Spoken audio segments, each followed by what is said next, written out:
What is going on, YouTube people? Neo Cards and Comics here for the Sunday Weekly Update, where we catch up on news from the week, touch on a couple charts and graphs, and then kind of get on with our day. Probably a little more newsy heavy version of this today. A couple charts and graphs that I pulled up, but not as many as normal. Let's just go ahead and dive right in. Like, comment, subscribe, all that jazz down below. Right off the get, I haven't really done a video on this yet just because of everything else that's been going on. There was no natural spot to just kind of slide it in, so I figured I would just kind of knock it out here, which is the purpose of this segment, to get caught up on anything that I may have missed. This is the now infamous Nat Turner Jordan PSA 10, which was also previously in a BGS 9.5, which I also find amusing, the fact that both two grading companies graded this in a gem mint status when there is clearly a chunk missing off of it. Listen, I don't have anything new to add here. It honestly, we'll see what Nat has to say about this, according to the various people that have been in touch with him. Doesn't have the cards back in hand yet, and then we'll do whatever he's going to do and, maybe make a statement on it. I don't know. We'll see. Probably say something on it. But does it matter? Is it really going to matter what Nat comes out and says, or PSA comes out and says about this situation? In my mind, it really doesn't make a difference. The people that already believe that PSA is up to a bunch of nonsense and shenanigans, this was just fuel for their fire. Nothing they come out and do is going to change their mind on this situation, in my opinion. I don't know what went on here. It's a bad look, 1,000% for sure. Do I think Nat gets preferential grading? Personally, until I see actual hard evidence of it, no. Do I think PSA grades a lot of cards and makes a lot of mistakes sometimes? Yeah, probably, for sure. But, can we get some actual evidence that this is going on? And I don't know that will ever be brought to light.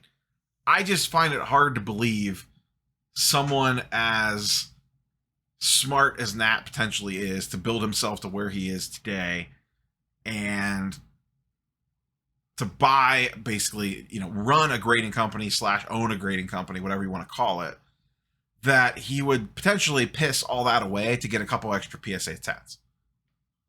It's not like the guy can't afford it. Now, I'm sure people are going to say, hey, a lot of times when people do stuff like this, it's not about the money. It's about the fact that they can. Sure, maybe. My personal opinion on this is I don't think the people at PSA knew these were Nat's cards when they were graded. Poor quality control on PSA's part, 1,000% yes. An error on PSA's part, 1,000% yes. Coincidence that it happened to be Nat's card?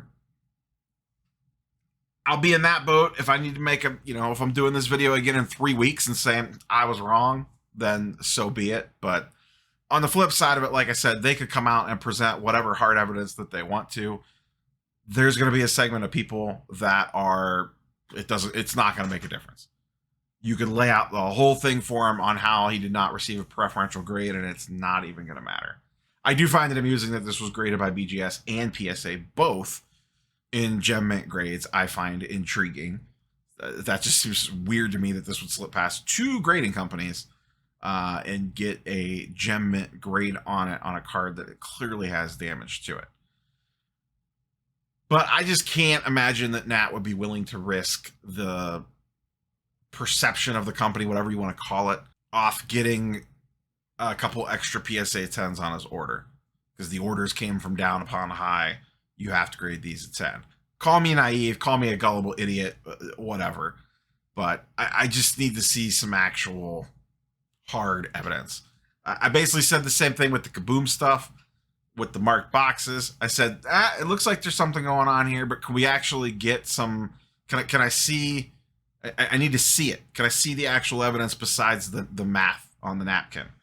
And then, the videos came out with, hey, look, this number, boom, kaboom, literally. That's exactly what I wanted to see. In this case, I don't think it's going to be that clear cut. But I think everyone's already made up their minds about the story, regardless of what happens from this point going forward. Anything can happen on either side. And I don't think people are drastically going to switch their minds one way or the other. There is a sect of people, regardless of grading company, whether this is PSA or not, there's always going to be a group of people that are anti a certain grading company, sub in whatever name that you want here. That it doesn't matter what they do or say, people will go at them. But we'll see what happens. We will see what Nat has to say once he gets the cards back in hand. Will we ever hear about this again? Or will this just be forgotten about and occasionally brought up here and there? Nothing would surprise me at this point, to be honest. I do think we end up hearing something just because of the public pressure about this from either Nat or PSA, that something comes out after they do whatever you want to call it. Post-analysis, damage control, conspiracy cover-up, whatever it is. I think once that's complete, then we'll actually hear from them. But there's no harm in questioning it. I'm not, once again, I am not criticizing anyone for doing the content on it, how I'm sitting here talking about it now. It's just a lot of times we jump straight to the witch hunt before we have all the facts in hand. Sometimes that'll be right. Sometimes it ends up being wrong. On stuff like this, I'm never going to be the first one racing to it. I typically like to take a more slower approach to stuff like this and kind of let it play out rather than lead the pack on something like this. That's just my style. I did the PSA Ludkins thing pretty early on, but I researched that and saw enough smoke there where there was definitely something worth talking about, especially after the Marks card situation. You can see it playing out in the exact same thing. So that's that, with the Nat card thing. We'll see what ends up happening. Clearly, terrible PR for PSA, bad look, bad optics, and we'll see where that story goes from here. But as of right now, that's kind of where it sits. It's in the bad optics category, and it leaves people to speculate the longer that it goes on without a formal response by PSA or Nat. That's why I hope they do put something out, and I do think that they will. So we will see where that story goes next. Up next, let's talk about the Contra code, aka the cheat code on top of Crown Royale hobby boxes that lead you to the Kaboom. I was doing was not expecting to find this. I posted, if you want to find the link to this, look at the community tab down below, click community tab, and it'll probably be one of the top 1 or 2 posts on the list, depending on when you're watching this. I was checking prices on Crown Royale boxes because I was just going to do a little update on how the prices have dipped since this news has come out. And I was looking at the chart, and I'm like, oh, okay, cool. They're down to $400, $375, $400, in that price range. And then I see this one outlier, $600. I'm like, that's weird. And I go over here, and I see on the listing, there's a big look with 2 big @ signs in it. And I'm like, huh. So I click on it and go look at it and go look at the images of it. And there's 2 pictures posted. There's this one.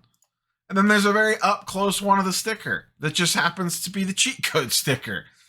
So this person clearly knew what they were doing, leveraging the sticker to charge an inflated price for this product. So this got binned at $600. I don't know. I've not sat here and done the research on, what an average Kaboom goes for from that set, that if you, depending on who you hit, is it worth a minimum of $600? I really don't know. I don't even know the full checklist of everybody, but I just found it interesting that this one got a premium. I'm not surprised by any means that it got a premium price. I guess, I don't know. Is $200 a good premium to pay? Would you pay $600 for this if you knew, 99% sure there's going to be a Kaboom in that box? What would that make it worth to you? This is the first listing I've seen kind of, I don't know that exploits the right word, but using that to market the product, essentially. Like, hey, we got the hot box here, since this has kind of all come out with the Kabooms in the Crown Royale boxes. And with that being said, the cheat code continues. Firehand cards. I saw this on their video, and I saw Sports Card Radio talk about this on their kind of news wrap-up video. Panini 1 has the same thing going on. I shouldn't say the same thing. Watch the full video for the full breakdown. It's a little bit different, but essentially what you could tell is if you're going to get a good card or a dud, basically. You're not guaranteed in what you're going to get, but by the sequencing, you could kind of get a good idea of this box has a good chance to have an actual pretty good card in it compared to basically a filler card, for lack of a better term. So go check that out. And the two latest releases, Crown Royale and Panini One, essentially the code has been cracked to some degree or another. Once again, this is not as clear cut as the Crown Royale boxes.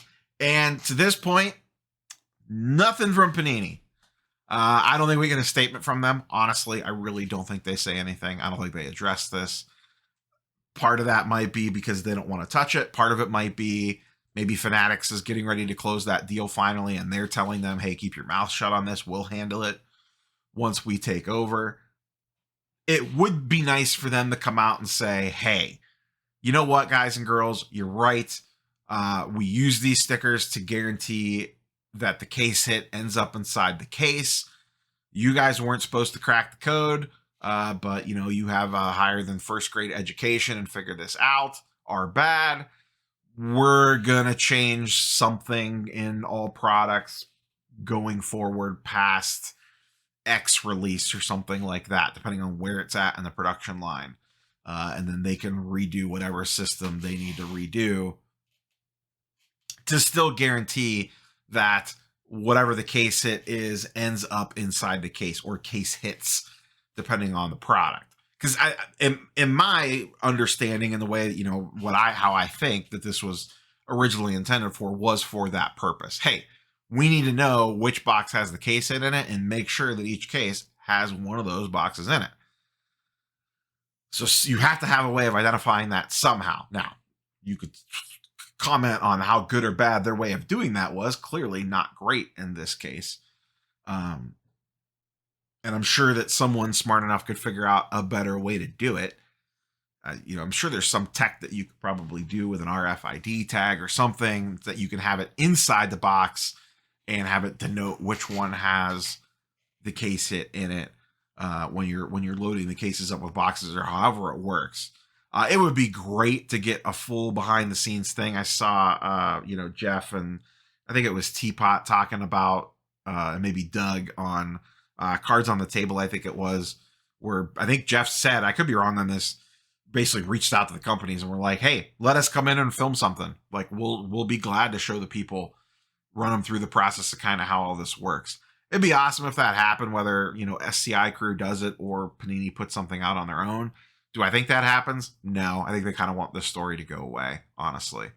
That's kind of what happened, from a larger perspective here. That's probably what's going to happen with most of this stuff, to be honest. We've seen it time and time again. The hobby and the world in general has a short memory. We are excited to jump on to the next hot button issue and sweep the other one. Not sweep them away, but just forget about them as we move on to the next thing. Let's go back to the beginning of the year. We had Mark's Cards 1.0 when that first broke. At that point in time, why would you ever use a group submitter again? Oh my God, this is the dumbest thing in the world. Stop using them. They're all crooks. They all swap cards. Group submissions are dead. This is over. And then fast forward a month later and no one cares or remembers. Backyard Breaks gave away a Kaboom, supposedly, then didn't when they decided to keep it for themselves at the beginning of the year. We all cried foul, what evil people they are. Oh my God, this is terrible. And guess what? 6 months later, or whenever that was, Backyard Breaks is selling out breaks just like they always have been. They're probably bigger than they were now. Backyard Breaks gets loaded cases. They got so much free marketing out of that, it's ridiculous. And once again, they are still selling out of breaks. Platinum Breaks did some shady stuff, a weird thing with a box cutter and a kid. That was a whole situation a couple months ago as well. Guess what? They're still selling breaks. You hear all this stuff comes up. People will bring it up, have a good little chuckle about it, mention it. Hey, remember when this dumb thing happened a few months ago? But generally speaking, no one's actually speaking with their wallet. Backyard Breaks still sells out of breaks. People are still using group submitters. People are still using platinum card breaks. Now we have stickers on boxes that are a cheat code, like getting unlimited lives and Contra back in the day. And I don't know, in a couple months from now, are people going to care anymore? If maybe the issue doesn't get fixed, breakers will adjust slightly. Retail shops owners will adjust slightly. Maybe you don't get to see, they'll stack the boxes so you can't see the serial number when you're picking one. I don't really know. I'm sure people will come up with ways to work around this. Maybe people will pull out the hot boxes and sell those separately for an insane markup like we saw here. Don't know. But will we still be talking about this in 4 months? Or will Fanatics buy Panini and then no one will remember about it anymore? It'll get brought up every once in a while. Hey, remember that time? Don't know. All right, let me step down from my soapbox and let's dive into market movers, talk about a couple charts and graphs really quickly. Link in the description down below if you want to sign up for market movers for yourself. Different pricing tiers depending on what works best from you. Go check it out. People ask me, is market movers worth it? The only thing I can tell for you is try it for a month. You get the first month for $1. If you like it, great. If you don't like it, cancel. That's the easiest way to tell, honestly. Spend the $1, see what happens. First up, like I said, we just got a couple of these because I knew I'd be kind of long on the newsy stuff. Football first. Old Geno Smith. Are we believing, or do we believe in Geno Smith? The market, his stuff has moved, but it's funny to compare this to like how this would have worked in 2020 or 2021 with the way prices would swing on these guys. I pulled up his Topps Chrome Refractor, PSA 10. Only 2 have sold because it's only pop 16, because I can't imagine a lot of these got sent in for grading.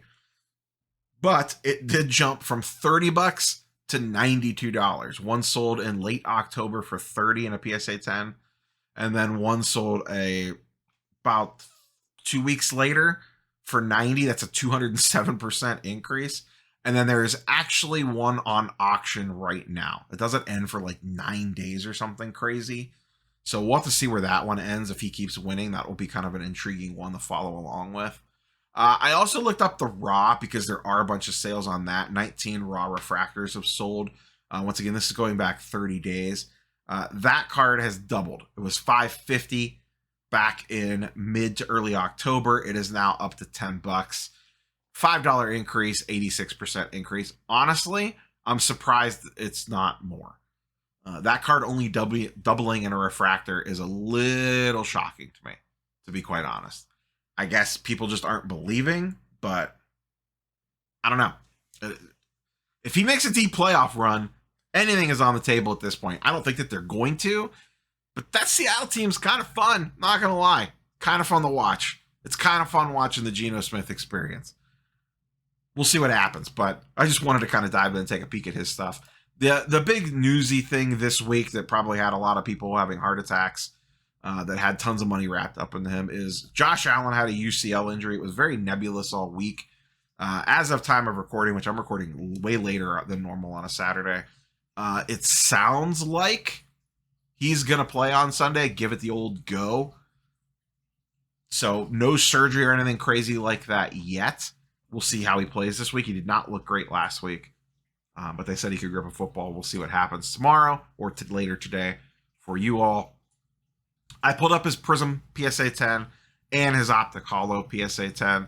The Prism is just the base, not the silver. Once again, 2018 silver is extremely rare. This is over it's a little over 2 weeks.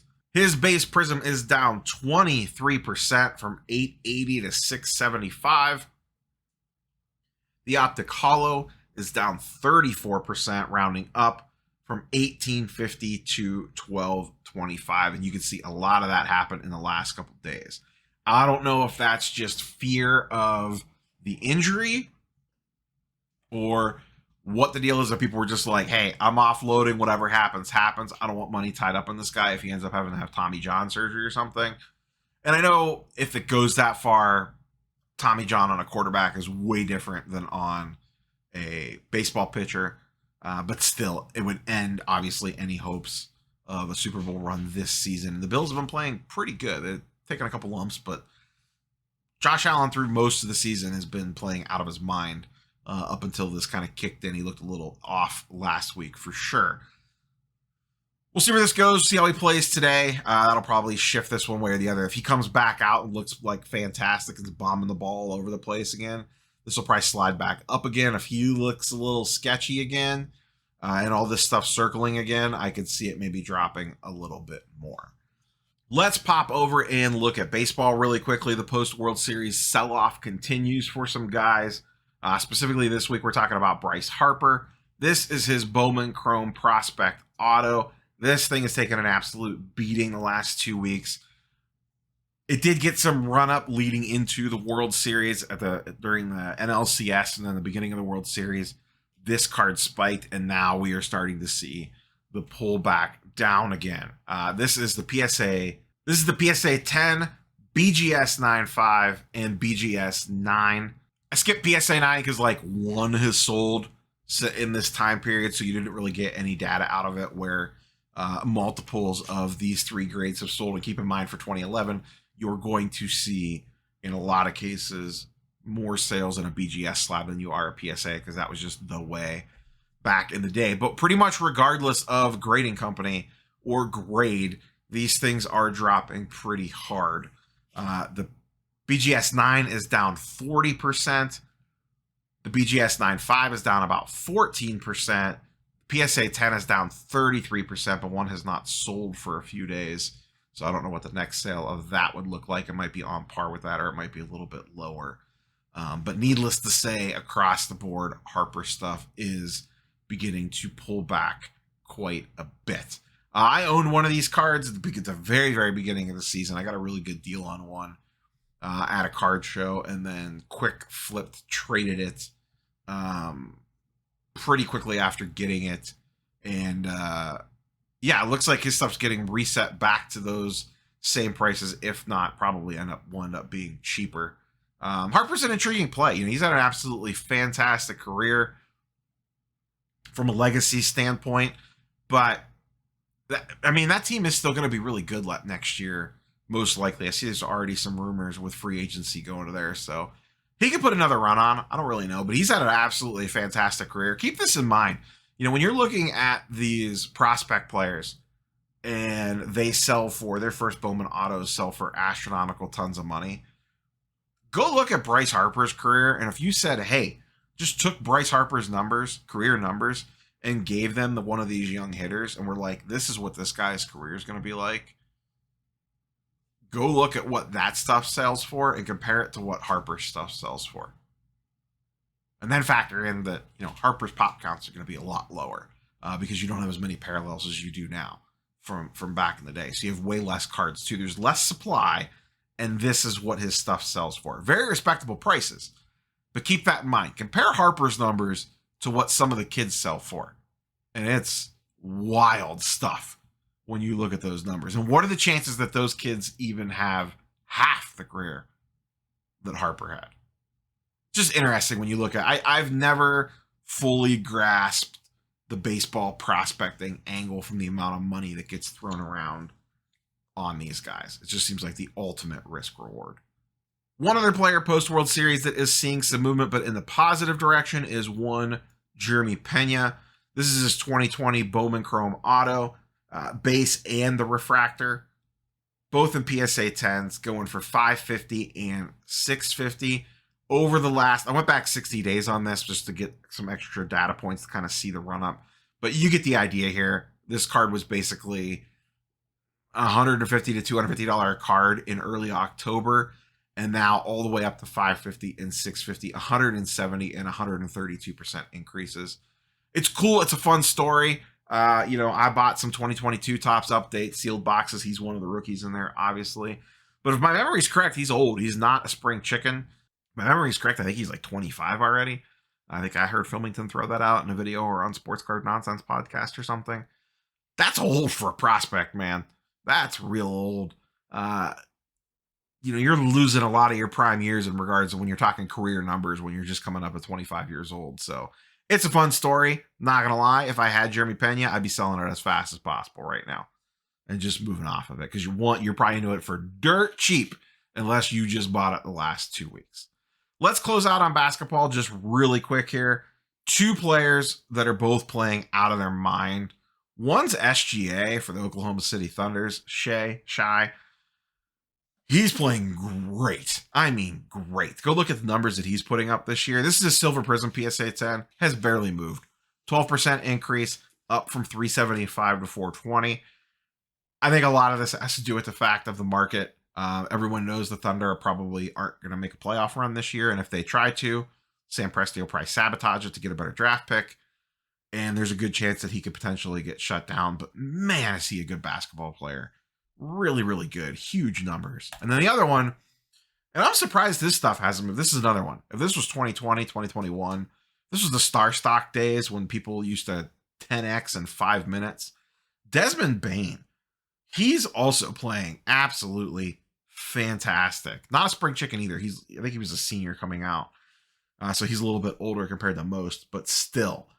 This is his PSA 10 Silver Prism. This is up 10% from 230 to 250 over the last 30 days. Dude's playing great. They're going to have a deep playoff run in them. The Grizzlies look really, really good. They may be, if not the best, one of the best teams in the Western Conference right now. I know the Warriors are kind of starting to, put it together a little bit. The Thunder the Nuggets have also kind of put things together a little bit. The Suns are playing pretty well, but they just lost Cam Johnson for a little while. Chris Paul's kind of having an season, but Booker's playing really, really well. The West feels more wide open to me. There's a decent chance I think the Grizzlies have a very, very deep playoff run, and Desmond Bane's going to be a big part of that. Kid is legit good. So that's all I have for you guys and girls today. It probably ends up being a little bit of a longer one because of the news-heavy stuff. But smash the like button.